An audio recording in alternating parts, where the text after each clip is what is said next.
The gate slides shut behind you, and for a moment the only sound is the lock settling into place. Ahead of you, the bars run 4 stories up and so far into the distance, left and right, that they stop looking like bars at all. They melt into something closer to a wall. Solid. Endless. Absolute. You have a radio clipped to your belt, a ring of keys, and a few weeks of training behind you. On the other side of that wall are a few hundred men who have been here far longer than you have, and who will still be here long after your first day ends. This is the beginning of a year that will change you in ways nobody mentioned in the interview. What brought you here, if you're honest, was fairly ordinary. A steady paycheck, something in the neighborhood of $30 an hour, and the sense that a badge might mean something. You're about to become one of several 100,000 people across the country who do this job. Almost none of them are on television, and on their first day, most of them feel exactly as unprepared as you do right now. Before the gate, there was the classroom, weeks of it. The exact number depends on where you trained. But the subjects don't change much from state to state, the law that governs what you can and can't do to another human being. The mechanics of custody and security. The mental health of the people you'll be watching, because a surprising amount of the job is watching for a crisis before it happens. Not after. How to keep your own head straight under pressure, because nobody can teach you that from a textbook. Only warn you it's coming. First aid, because you will need it. An instructor stands at the front of the room and gives you 3 words that are supposed to define the whole job. Care, custody, and control. You write it down. It sounds solid. It sounds like something you can hold with both hands. You'll spend the next year finding out how much of it is true, and how much of it was never really yours to promise.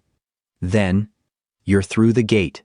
The academy is behind you, and the job stops being a phrase. It's a hallway. It's a set of stairs. It's the gallery stretching out in front of you. Tier after tier, more men in one glance than you've ever stood in front of at once. And every one of them sizing you up before you've said a word. Somewhere above you, on paper, is a ladder. Sergeant, lieutenant, captain, and further up than you'll let yourself think about on day 1. Captains are usually the ones running security on a unit like this. You are standing at the very bottom rung of that ladder, wearing a uniform that makes you look far more sure of yourself than you feel. Nobody explained, in the interview, that the uniform doesn't come with authority. It comes with a target. Forget the guard from every prison movie you've ever seen. The one who runs the block, who the inmates fear, who is never afraid himself. He isn't in this building. What's in this building is you. Outnumbered by a margin you try not to do the math on. One voice among a chain of command you're still memorizing, easily replaced if you don't show up. Whatever control exists here, you will learn, is not something worn on a belt. It's negotiated, hour by hour, by people, staff and prisoners both, who are all, in very different ways, stuck inside the same walls. The day isn't yours, either way. It belongs to the count. Several times before your shift ends, a call goes through the building, and everything just stops. Men freeze wherever they are, mid-sentence, mid-step, mid-meal. You count heads, and you count them again, because if the number doesn't match, nothing else happens. Nobody eats, nobody moves, nobody goes home, not until the number is right. Around that rhythm, the whole day is built. Windows for meals, windows for the yard, and 3 shifts carve up the 24 hours between them. The one where everything and everyone is moving. The one that winds the building down for the night. And the quiet one, where you sit with paperwork and the sound of your own footsteps on an empty gallery. On that last shift, the quiet doesn't feel like relief. It feels like waiting. You learn fast that none of it runs on your clock. You run on it. It doesn't take long before you understand the real math of the job, the part that isn't in the recruiting pamphlet. Correctional officers are injured on the job by assaults and violent incidents at one of the highest rates of any occupation in the country, dozens of times higher than the average for all workers combined. Nobody has to read you that number for you to start feeling it. You start reading a room the way the job requires. Who's tense? Who's watching whom? Where the nearest door is? Whose voice just changed pitch? It becomes automatic. The way flinching becomes automatic. You don't decide to be hyper-vigilant. Your body decides for you. And after a while, You stop noticing it's even happening. It just becomes how you exist inside these walls, and, eventually, outside them too. Then, at some point in that first year, maybe not the way you'd expect, maybe not on the day you're most braced for it, something breaks. A fight starts, and you're standing in the middle of it before you've decided to move, or you take a hit you didn't see coming, or, in the scramble of trying to pull two people apart who don't want to be separated, something as ordinary as a set of keys ends up somewhere it should never be. For a few seconds, the entire structure of control you were trained to believe in simply isn't there. This isn't a story that ends in triumph, and it isn't one that ends in disaster either. It just ends with everyone still standing and nothing resolved. It's the moment you learn, in your body rather than in a classroom, that control on a cell block was never something you commanded.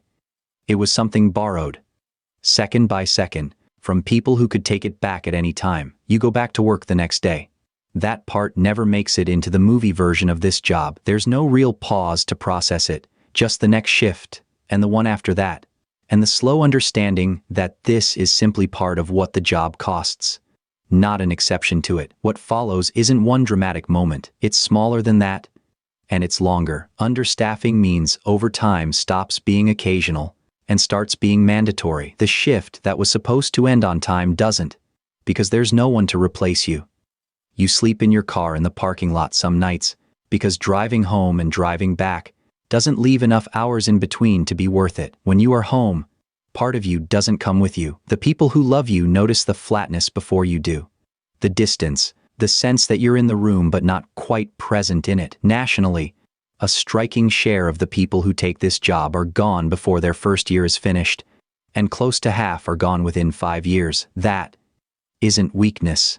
That's the job working exactly the way the numbers say it works on almost everyone who takes it on. By month 10, you've counted more men than you could ever recall individually, worked more overtime than you bothered to track, and stood through more standing counts than you thought to number. And one ordinary morning, in a mirror that means nothing in particular, you catch your own reflection, and something about it takes a second longer to register than it should. A man who lived a version of this life once described it simply: prison gets into your skin or under it, and if you stay long enough, some of it probably seeps into your soul. Officers who've done this work report post-traumatic stress at a rate several times higher than the general population. In at least one state study, symptoms of depression among prison staff climbed toward 40% of the people surveyed. Nobody hands you a diagnosis on the way out the door. Nobody marks the exact day it happened. It accumulates the way sediment does, quietly, until without warning, you notice the weight of it, sitting in your own face. You didn't take this job to survive the prison. If you're honest, you took it because some part of you believed you'd be the one running it. Care, custody, and control, the instructor said. On a day that already feels like it belonged to someone else, what you learn, over a year that starts with a gate closing behind you and ends with a face in the mirror you almost don't recognize, is that nobody runs it. Not really. You're outnumbered, you're junior, you're replaceable, and for as long as you stay, the block doesn't just hold the men on the other side of the bars. It holds you too.